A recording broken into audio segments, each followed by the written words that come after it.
Okay, so this is video 2 of part 3 of The Knight's Tale. We're on page 137. We're just finishing up the reading of the Oratory of the Temple of Mars. So I'm just going to cut back to a couple lines. So the statue of Mars stood armed upon a chariot and looked as fierce as if he were mad with anger. Over his head there shone 2 constellations, of which, in writings on the subject, one was called Puella, the other Rubeus. This god of arms was thus equipped. Before him at his feet there stood a wolf, red-eyed, who was eating at a man. With skillful brush this history was depicted, in fearful reverence of Mars and of his glory. So you should have your chart, okay? This whole top part should be done because we just went over, in the last video at the beginning, we went over the examples of images and the stories, so that should all be filled in here. And then that last slide that we went over for Venus, why these images are here, that information should be here. So now what I need you to do is move down to the second block, and this is the examples of the images on the walls of the temple, or the description of the temple. So on the PowerPoint in the background, you can see that there is a forest with barren trees, there's rumbling sounds, there's steel and iron, long and narrow entryways, there's a blast and rush of wind, northern lights shown at all the doors, and then there's no windows. Also in this same column, you should write some of the other images that are on the walls are treachery, dread, strife, death, madness, misfortune, grievance, a smiler with a knife, a corpse in a bush, ships being burned, a hunter being strangled by the bears, a sow devouring a child, and a carter run over by his cart. So all of that information should go in this part of the chart. Now if we move on to the second part of the chart, why would these images be on the walls of a temple that represents the god of war? So this information needs to go in this part of the chart. Remember that the gods know what is best for us. And they realize that with every victory, there also comes defeat. And that someone is not completely victorious. It's very, very rare for someone, even if they win, to have complete victory. Okay, so the images that are pictured on the wall are all the negative sides or the negative possibilities of war. There's not only a winner but a loser in a battle, but then the thousands of other people who are stuck in between, the civilians or the other soldiers, they have to deal with all the other aspects of the battle. And that's what Theseus was trying to represent when he built this temple to the god of war, Mars. The greatest amount of people are exposed to the negative aspects of war. Okay, think about the conflicts that we as the United States are presently involved in. The greatest amount of people are on the side that is essentially losing, even if the declaration is that we've won.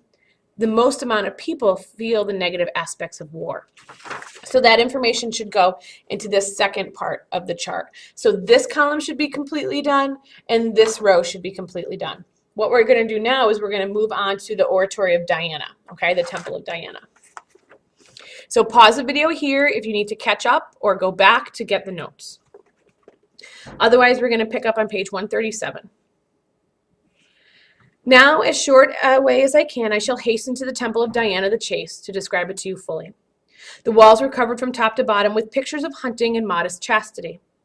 There I saw woeful Callisto, when Diana was offered by her, was changed from a woman into a bear, and how afterwards she was made into the North Star. Thus it was painted. I can say no more. Her son is also a star, as may be seen. I saw there Daphne turned into a tree. I do not mean the goddess Diana, but the daughter of Penis, who was called Daphne. I saw there Actaeon turned into a hart in vengeance for his having seen Diana naked. I saw how his dogs caught and ate him because they did not recognize him. In addition, there was painted a little further along how Atalanta and Meleager and many other hunted the wild boar, for which reason Diana gave Meleager care and sorrow. I saw there many another marvelous story, which I do not want to bring to memory. On high the goddess sat upon a hart, and had small hounds about her feet. Beneath her feet she had a moon. It was waxing. Waxing means increasing, but should soon wane or decrease, as in increasing and then decreasing, rising and falling. Her statue was clothed in bright green. She had a bow in hand and arrows in a quiver. She was casting her eyes far down to where Pluto holds his dark region. A woman in labor was before her. But because childbirth was so long delayed, the woman called upon Lucinia piteously, saying, "Help me, for you may do it best of all." He who made the picture could indeed paint to the life. He brought the paints with many a florin. Okay, so we're now going to fill out the bottom 2 rows of the first side of your chart. Okay. So the Oratory of Diana, goddess of chastity and the hunt. The image is pictured on the wall. You should put that information right here. There's pictures of hunting and modest chastity. Diana sitting upon a hart or a deer. We know that a hart is a deer. With hounds, her hunting dogs at her feet. There's the moon beneath her. There's also a woman giving birth at her feet that's in need of help.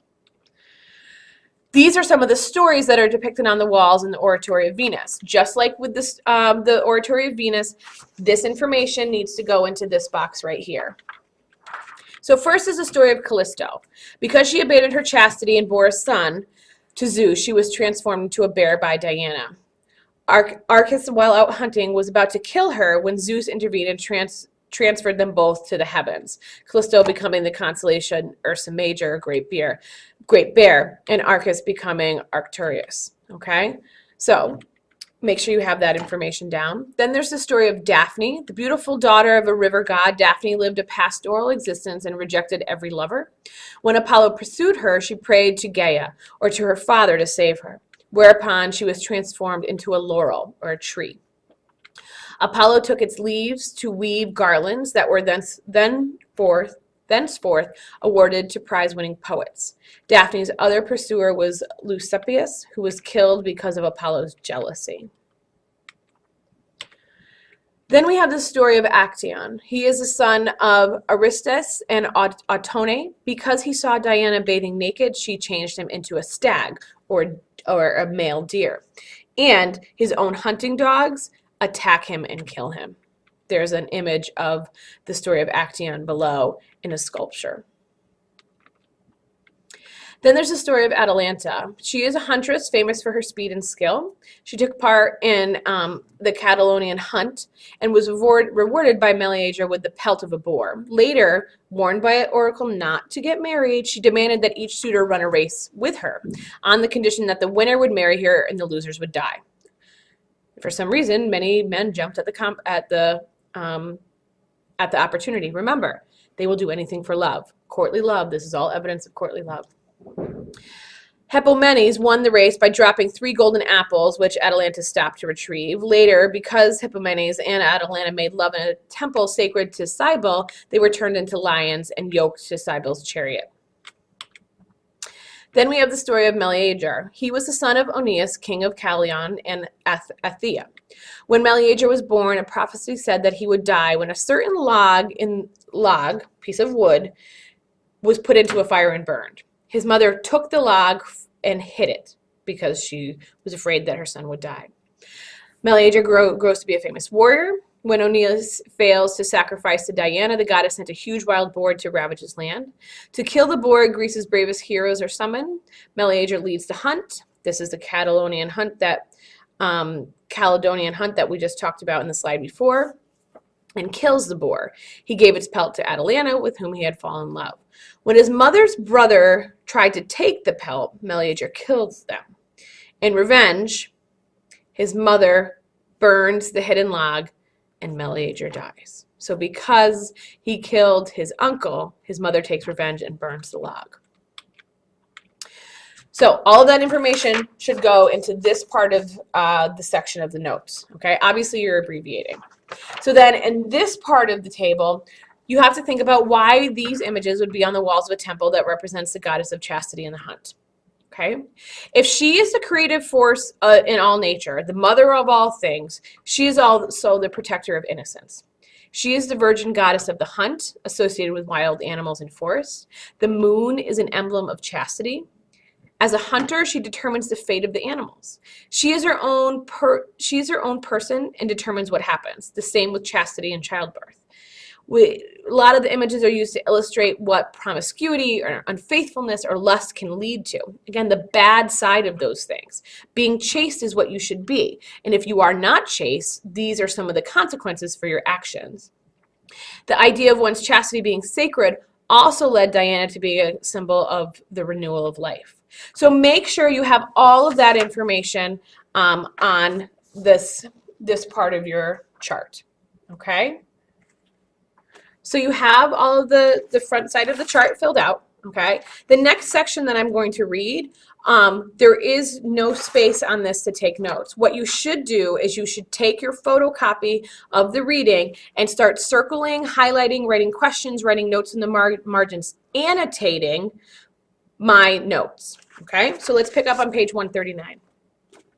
Now the arena was constructed, and Theseus, who at great cost has arranged every part of the temples in the amphitheater, liked the work marvelously well when it was done. But I shall cease for a while on the subject of Theseus and speak of Palamon and Arcite. So now the knight is going to go back and talk about what Palamon and Arcite have been doing for the last year. The day approached for their return, when each of them should bring 100 knights to decide the battle, as I told you. To keep their agreement, each of them brought 100 knights to Athens, well armed in all respects of the battle. And indeed, many a man believed that never since the world began, as far as God extended sea or land, there had been concentrated in such a small number of men, such a noble company in respect of knightly valor. So no other time on earth has there ever been as many noble knights in one area. For every man that loved chivalry and wanted for his part to have a surpassing reputation had asked that he might take part in the affair, and happy was he who was chosen for it. So every one of these knights believes in courtly love, believes in chivalry, and actually asked to be a part of these armies to fight for either Palamon or Arcite. Top of page 141. For if such a matter came up tomorrow, you well know that every lusty knight who loves in the manner of man and woman and has his strength would, whether in England or elsewhere, desire for his part to be there. To fight for a lady, Lord bless us, would be a joyous sight to see. So it's an honor to fight for a woman. And so it was for those who were with Palamon. Many a knight went with him. Some preferred to be armed in a coat of mail, a breastplate, and a light tunic. Some would wear 2 steel plates front and back, and some would have a Prussian shield or a round one. Some wanted to be well armed on their legs and have an axe, and some wanted a steel mace. There is no new fashion which is not also old. They were armed, as I have told you, each one according to his own idea. So what the knight is saying is that they're not all dressed in the same armor. They're dressed in their whatever armor they felt necessary. There you might see coming with Palamon Lycurgus himself, the great king of Thrace. His beard was black and his face manly. The pupils of his eyes glowed between yellow and red, and he looked about him like a griffin, with thick hair on his strong brows. His limbs were large, his muscles hard and strong, his shoulders broad, his arms long and rounded. As the custom was in his country, he sat high upon a golden chariot, with 4 white bulls in the traces. Instead of a coat of arms over his battle dress, he had a bearskin, coal-black with age, its yellow claws glittering like gold. His long hair was combed down his back. It shone like a raven's feather in its blackness. A gold wreath, as thick as an arm and of huge weight, was upon his head and shone with bright stones, fine rubies and diamonds. Such a beautiful description of the king of Thrace, okay, of Lycurgus. This is someone who is battling on Palamon's side, and the whole purpose in telling what he looks like is so that the reader understands that these are the type of guys that are fighting with Palamon in Arcite. About his chariot moved white wolfhounds, 20 and more, in large as steers, for hunting lion or deer. They followed him with their muzzles tightly bound, and gold collars with leash holes filled round. He had 100 lords in his company, well armed, with stern, proud spirits. With Arcite, as we find in histories, came riding like Mars, god of arms, the great Emetrius, king of India. Upon a bay steed, his trappings were of steel, and it was covered with cloth of gold patterned skillfully. His coat of arms was of cloth of Tartary, set with pearls that were white and smooth and large. His saddle was of burnished gold newly hammered. A short mantle hanging upon his shoulders was brimful of rubies, sparkling like fire. His curly hair was clustered in ringlets. It was yellow and glittered like the sun. His nose was highly arched, his eyes bright citron-colored, his lips rounded, his color sanguine. A few freckles are sprinkled in his face, mixed between yellow and something near black, and he cast his glance forth like a lion. I estimate his age to have been 25. His beard had made a good beginning. His voice was like a trumpet thundering. Upon his head he wore a garland of green laurel, fresh and pleasant to the eye. Upon his hand he bore for his pleasure a tame falcon, white as a lily. He had 100 lords there with him, all armed except for their heads, in all their gear, very richly in all respects.